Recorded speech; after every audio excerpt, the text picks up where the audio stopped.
Now what is union public service commission? इसका एक बहुत अच्छा डेफिनेशन है, देखो इसको पढ़ो।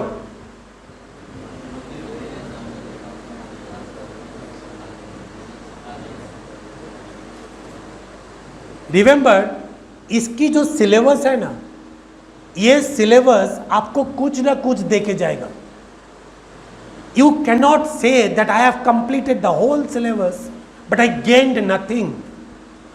UPSC is so dynamic, not only UPSC, the civil services examination की कोई भी सिलेबस उठा लो, the syllabus is very dynamic. उसमें एथिक्स भी है, उसमें अवेयरनेस भी है, उसमें नॉलेज भी है, उसमें पर्सनालिटी भी है, एप्टीट्यूड भी है, लिटरेचर भी है। अगर हम सारे चीज़ों को अच्छे से डेवलप करें then I cannot be a loser. और यही चीज़ आपके माइंड पे बैठाना होगा, इंस्टीड ऑफ अगर मेरा पहला अटेम्प्ट सक्सेस नहीं हुआ तो क्या होगा।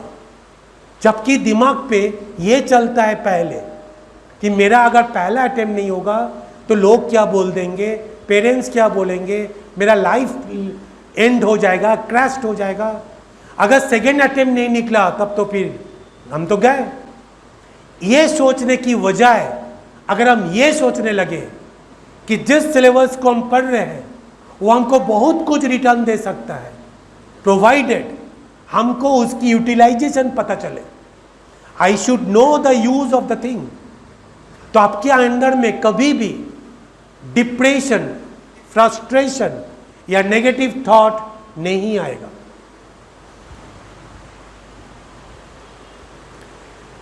रिमेंबर वन थिंग कि सिविल सर्विसेज एग्जामिनेशन 3 लेवल पे डिवाइड किया गया है। एक एमसीक्यू में, एक डिस्क्रिप्टिव मोड में और एक वर्बल मोड में। लेकिन क्या जरूरत था? वाई? सोसाइटी को सर्विसेज देना पड़े, इसके लिए वर्कफोर्स की जरूरत है। उस वर्कफोर्स को रिक्रूटमेंट करने के लिए एक कमीशन की जरूरत है। उस कमीशन को राइट्स एंड पावर पार्लियामेंट देते हैं।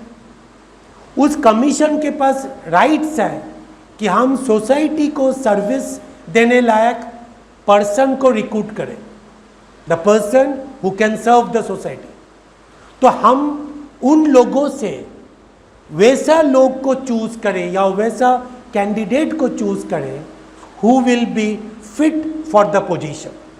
यहां पे एक वर्ड यूज कर रहे हैं हम, fit, suitable. That means entire procedure में एक वर्ड वर्क कर रहा है, दैट इज फिट। अब सिलेक्शन कमीशन की डिक्शनरी में फिट क्या है, what are the checklist to become the fit candidate, हम लोग को वो जानना जरूरी है। अगर हम सोसाइटी को इमेजिन करें तो सोसाइटी को जो सर्विस देंगे, जो सोसाइटी की रूल्स एडमिनिस्ट्रेशंस को मेंटेन करेंगे, उसका मेन वर्क प्रोफाइल क्या है?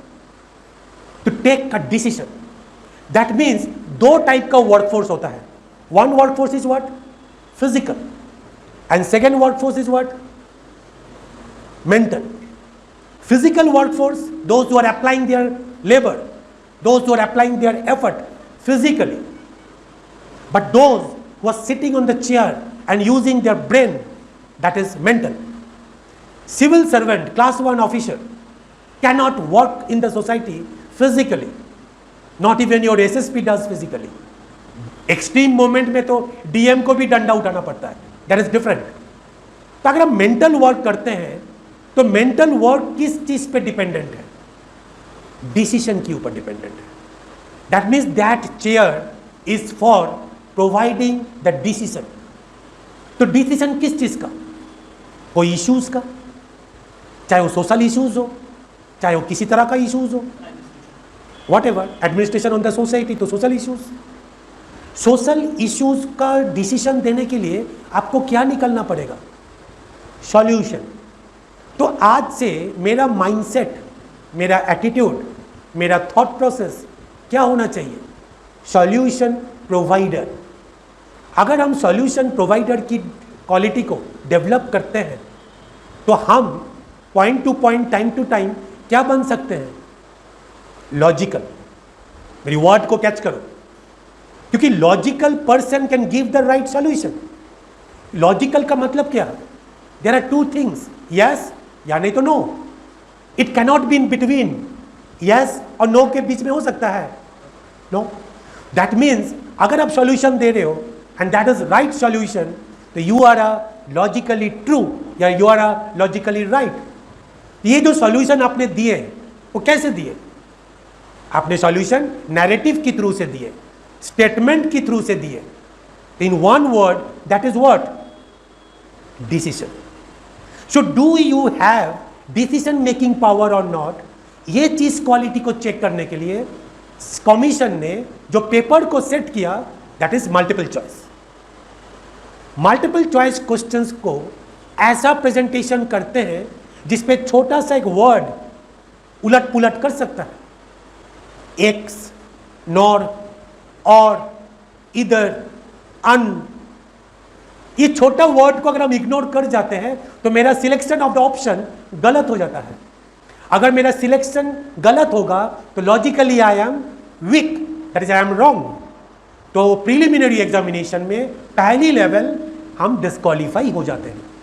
तो आउट ऑफ 12 lakhs अगर एप्लीकेशन आता है तो एग्जाम देने जाता है around 5 lakhs, 5.5 lakhs। Due to several issues around more than 6 lakh students absent हो जाते हैं। Out of that 5 lakhs majority go out from, क्योंकि उनको पता है हमको हिस्ट्री पढ़ना है, ज्योग्राफी पढ़ना है, इकोनॉमिक्स पढ़ना है, बट उनको ये नहीं पता है हमको पढ़ना क्या है और कैसे पढ़ना है। I should read not to gain the knowledge, I should read to create the concept. End of the day I need to be logical. अब क्लासरूम में जब कोई टॉपिक के ऊपर डिस्कशन हो तो मेरा नैरेटिव सॉल्यूशन प्रोवाइडर या लॉजिकल ओरिएंटेड है कि नहीं, वो हमको आज से चेक करना पड़ेगा। And if a person is logical, that mean a person is true, and truly logically you can go with the right decision.